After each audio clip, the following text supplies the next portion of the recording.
Assalamualaikum warahmatullahi wabarakatuh. Hai amazing people, ketemu lagi ya kita di channel saya nih, Kang Aziz Channel.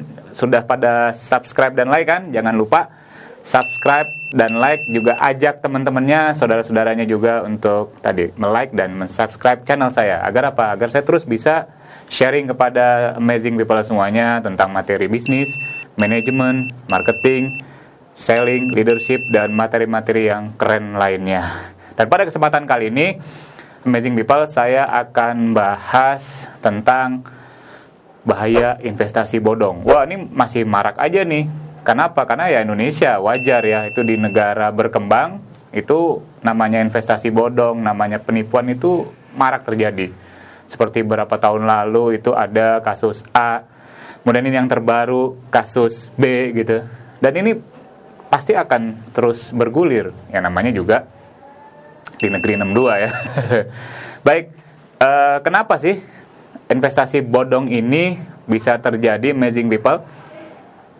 Saya coba gali-gali data, ya, gali-gali fakta. Ternyata saya simpulkan ada 3 alasan. Ada berapa nih, amazing people? Ada 3 alasan kenapa investasi bodong ini masih marak di Indonesia. Yang pertama, pasti yang namanya investasi kan, itu menjanjikan keuntungan yang besar. Apalagi ini investasi bodong dan tipu-tipu. Pasti menjanjikannya itu keuntungan yang sangat tinggi, yang sangat berlipat. Karena apa? Indonesia ya, kita sebagai manusia pasti fitrahnya itu ingin dong, ketika kita invest sekian, maka keuntungannya sekian puluh persen.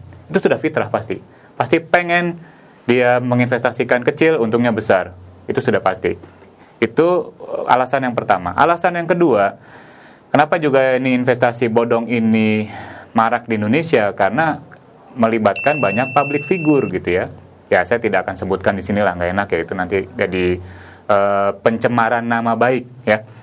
Pasti itu di endorse public figure, sehingga orang lihat, oh, si artis Anu aja mengendorse investasi itu, pasti dong bisa dipercaya. Tapi belum tentu juga, karena ya kita tahu ya, nggak semua artis itu paham tentang ilmu investasi, rencana investasi gitu. Karena itu sesuatu yang unik, sesuatu yang beda dengan ilmu-ilmu bisnis atau manajemen yang lain gitu ya.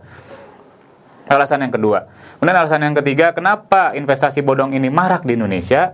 Ternyata kita ini ilmu tentang investasi itu sangat kurang, amazing people ya. Karena tadi kita kurang belajar, tapi kerakusan kita mengalahkan tadi kita ketidaktahuan kita gitu. Sehingga lumayan lah, cuman invest 1 juta, cuman 2 juta kita bisa dapat nanti selama setahun, bisa berputar terus, minimal bisa untung 5 juta, 10 juta. Gimana nggak menggiurkan? Nah, tapi karena nggak tahu ilmunya, wah, main hajar aja, main invest aja.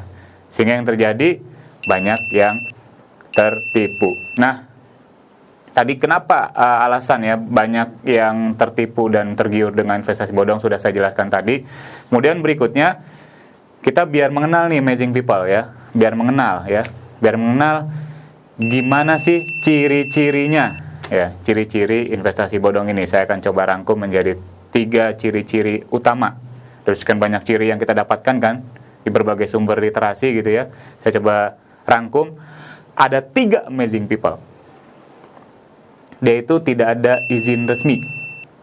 Cek aja, gampang, ceknya ke OJK. Ini ada nggak sih nih investasi A, investasi B gitu ya. Cek aja di OJK, resmi atau tidak. Pasti biasanya sih para penggiat investasi ini mengklaim, oh, kita sudah berizin atau sedang proses. Tapi biar kita lebih yakin, kita harus cek izinnya. Biar kita lebih mantap, memang kita ingin berinvestasi. Atau yang sudah jelas-jelas saja, yang sudah dilegalkan oleh OJK. Ya, seperti untuk investasi ini kan, seperti misalnya properti pun juga kita harus lihat kan, propertinya seperti apa. Ya, kan untuk kita menginvest ya. Atau yang sudah jelas ya, kita beli lahan ya, beli tanah sekian puluh meter gitu. Untuk apa? Menyimpan atau berinvestasi uang kita di sektor tersebut. Ya. Kemudian yang kedua, dibuat seolah-olah investasinya ini aman. Belum tentu ya. Nah, tadi tidak berizin, udah pasti dia tidak aman gitu. Nah, itu harus bisa pinter cek mericek, ambil semua informasi gitu ya, memberikan informasi agar apa? Agar kita yakin berinvestasi di jalan yang benar gitu ya, jangan tersesat di jalan yang salah. Kemudian ciri-ciri yang ketiga, pasti nama investasi ada profit dong. Nah, investasi bodong salah satu ciri-cirinya adalah menawarkan profit yang besar. Nggak 10%, amazing people, bisa lebih, 30%. Bahkan ada yang 50%, passive income segala macam. Wah, itu hati-hati. Kalau udah ada kata-kata itu, hati-hati. Itu pasti akan ada udang di balik bakwan ya, atau ada penipuan. Nah, kemudian amazing people, setelah tadi kita kenali ciri-cirinya, kemudian kita tahu alasannya kenapa banyak investasi bodong itu beredar di Indonesia, menjamur di Indonesia gitu ya. Ternyata ada caranya juga biar kita apa? Terhindar dari investasi bodong. Saya rangkum lagi dari berbagai sumber. Ada 3 langkah atau 3 cara bagaimana kita bisa terhindar dari investasi bodong. Yang pertama, tanamkan rasa syukur dan qanaah gitu ya. Ya, rasa syukur ini ya kita diberikan rezeki sekian ya syukuri gitu ya. Dan juga kita harus yakin bahwa namanya rezeki itu tidak harus berupa atau juga tidak hanya berupa materi, amazing people. Kemudahan-kemudahan gitu ya. Kemudian pertolongan-pertolongan Allah itu juga adalah rezeki. Dan kalau udah cukup itu nggak akan, seru ya, itu mau inilah, mau coba, itu nggak akan ada tergiur ke situ. Karena apa? Karena dengan tadi kurangnya rasa syukur, maka akan mudah ikut ya, akan mudah terjerumus ke dalam lingkaran investasi bodong tadi. Kuncinya adalah bersyukur dan qanaah. Itu yang pertama. Yang kedua, ya kita coba belajar investasi yang sesuai syariah. Agar apa? Agar kita kehidupannya berkah. Rasul mencontohkan kok, berbicara investasi itu, ya ada yang beliau contohkan gitu kan, justru yang lebih mudah itu dan bahkan lebih berkah itu investasi untuk akhirat. Yaitu apa? Bisa sedekah, ya, bisa wakaf, ya nggak? Bisa infak, gitu ya. Itu adalah yang dicontohkan oleh Rasul gitu. Dan juga cari ya skema-skema investasi yang aman secara hukum negara dan juga aman secara hukum muamalah syariah. Itu langkah yang kedua, amazing people. Nah, yang ketiga atau yang terakhir, ya, teliti dan cermatlah dalam berinvestasi. Jangan sampai dong kita udah mengumpulkan uang bertahun-tahun, ya, kemudian kita ingin tanamkan di dalam investasi, tapi kalau kita nggak teliti dan cermat, angus gitu aja. Nggak mau kan?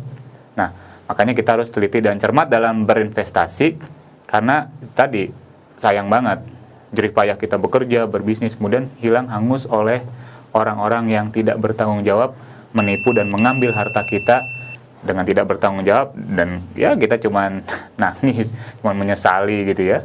Nah, jadi teliti dan cermat dalam berinvestasi. Nah, amazing people, tadi sudah saya gambarkan di akhir bagaimana langkah agar kita terhindar dari investasi bodong. Semoga kita mendapatkan manfaat, dan tadi semoga kita semua terhindar dari upaya orang untuk menjerumuskan kita dalam investasi bodong, ya. Dan selalu kita coba dekat terus kepada Allah agar Allah kasih petunjuk dan Allah kasih rambu-rambu agar kita terhindar dari orang-orang tidak bertanggung jawab yang terus mengincar kita untuk menjerumuskan kita dan untuk membangkrutkan kita. Semoga Allah melindungi kita semua, semoga Allah merahmati kita semua. Terima kasih amazing people. Jangan lupa subscribe, like, dan share konten ini agar apa? Agar semakin banyak orang yang menerima manfaat dari konten yang saya berikan kepada Anda semuanya. Terima kasih. Wassalamualaikum warahmatullahi wabarakatuh.